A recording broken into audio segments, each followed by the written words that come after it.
sou o Diego Belinsky. E eu sou a Nicole. Hoje é o nosso primeiro vídeo da série de viagens e falaremos sobre Fernando de Noronha. Fernando de Noronha é um destino bem conhecido para mergulho e snorkel. Então começaremos por essa parte.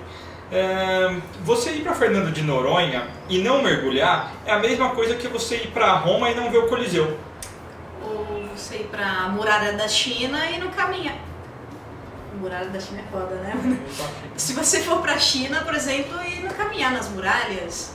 Ou você ir para a França e não ver a Torre Eiffel. Ou ir pro Rio de Janeiro e não tirar uma foto do Cristo Redentor. Ou você... Vamos começar o vídeo, né?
Vocês já viram um pouquinho sobre o mergulho, falaremos um pouco sobre o local.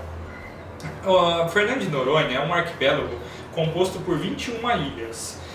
Ele tem esse nome devido à primeira expedição que chegou ao local, que ela era patrocinada pelo Fernão de Noronha. Exatamente. E, por sinal, Fernão Noronha é um cara que nunca botou os pés na ilha. Idiota, né? Pois é, não sabe o que está perdendo. Ou que perdeu, né? No caso... 1500 tem um tempinho atrás. Enfim, Fernando de Noronha, ele tem muita história para contar. Muitas coisas aconteceram na ilha desde o seu descobrimento. Mas, de uma forma resumida, a ilha ela já sofreu invasões, ela já foi transformada em um presídio político.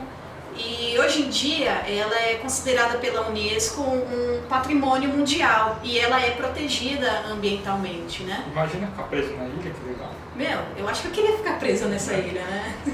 No mínimo, muito bom.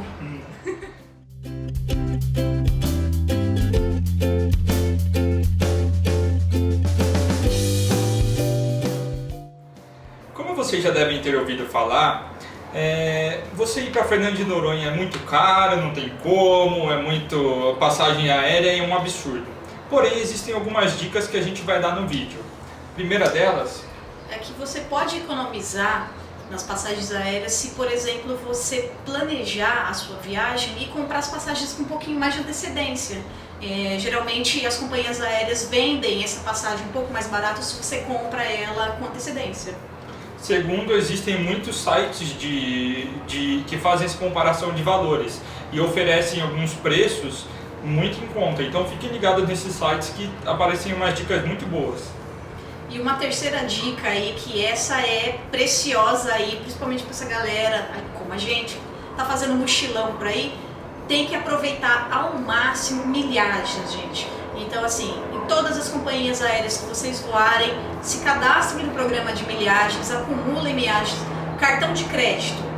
Compra tudo no cartão de crédito, mas paga, hein? Senão você tá ferrado também. Paga, senão...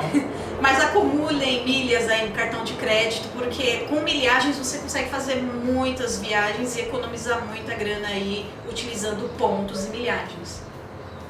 Né?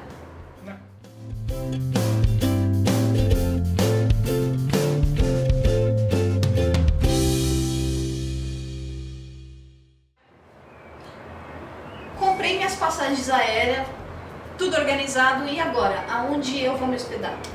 Você deve pensar, só existe lugar caro na ilha, né? E como que eu vou fazer? Comprei a passagem aérea baratinho, arrumei uma promoção legal e não tenho onde ficar. Então, existem algumas pousadas bem em conta, assim como existem as mais caras também. Então a gente vai dar algumas dicas das pousadas que a gente conhece. Exatamente. Então, assim, você pode encontrar no site do governo uma lista extensa de várias pousadas lá, e os preços são os mais variados. As pousadas que são de baixo custo, e uma das que nós conhecemos são, por exemplo, a pousada Golfinho, lá na Vila dos Remédios, a pousada do Guilherme, pousada da Helena, e várias outras pousadas que ali você consegue se hospedar com um preço muito mais baratinho, em conta, e assim, você é muito bem recepcionado. São pousadas com todo o conforto, você tem o seu quarto privativo, frigobar, ar-condicionado. Então, pra galera que, assim como a gente, está economizando, tá num mochilão, em viagens, vale muito a pena. Mas se você tem aí uma graninha a mais e pode investir em uma pousada um precinho um pouquinho mais cara, você tem várias outras pousadas mais conhecidas, como por exemplo a pousada Zé Maria, a Solar dos Ventos, a Maravilha, enfim, fica aí para vocês uma dica aí de pousadas para você escolher onde ficar. Vale lembrar também que em Fernando de Noronha você não vai achar um resort ultra mega gigante, porque Fernando de Noronha ele é protegido, ele tem proteção ambiental, então não é permitido construções gigantes. Então existem essas pousadas um pouquinho mais caras, que são de frente para a praia, tem piscina e tudo mais, mas não são mega resorts. Construções, exatamente, por ser um local protegido ambientalmente. Agora daremos umas dicas sobre cada época do ano em Fernando de Noronha. De setembro a novembro é a melhor época para você praticar o mergulho. Você tem visibilidade maior, o mar está mais calmo, e o bom é que é baixa temporada e você consegue hospedagens muito mais baratas. De dezembro a março é considerada a alta temporada em Fernando de Noronha. As diárias costumam ser um pouco mais salgadas, porém é a melhor época para o surf. E de abril a agosto é baixa temporada. Embora seja época de chuvas, ela não vai atrapalhar em nada aí o seu passeio. Você consegue pegar um bronze, mesmo sendo no inverno de Noronha. Temos aí uma lista de opções de lazer para praticar na ilha.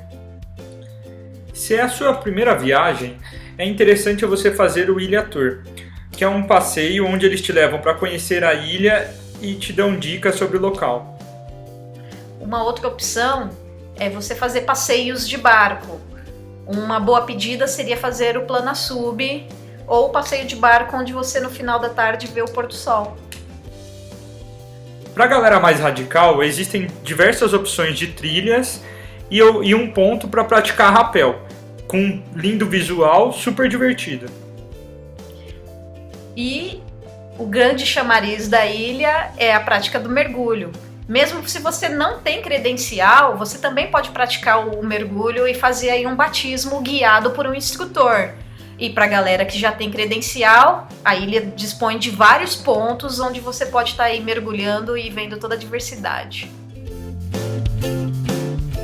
Durante o ano, nós temos vários eventos na ilha, mas aqui vamos falar de somente dois, como por exemplo a Festa de São Pedro dos Pescadores. É uma procissão que parte da Capela de São Pedro com direção ao porto.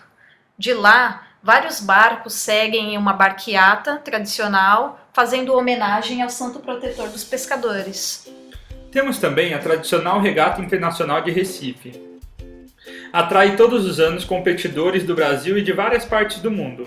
Os barcos partem do Marco Zero, ponto turístico do Recife, e seguem com destino a Fernando de Noronha.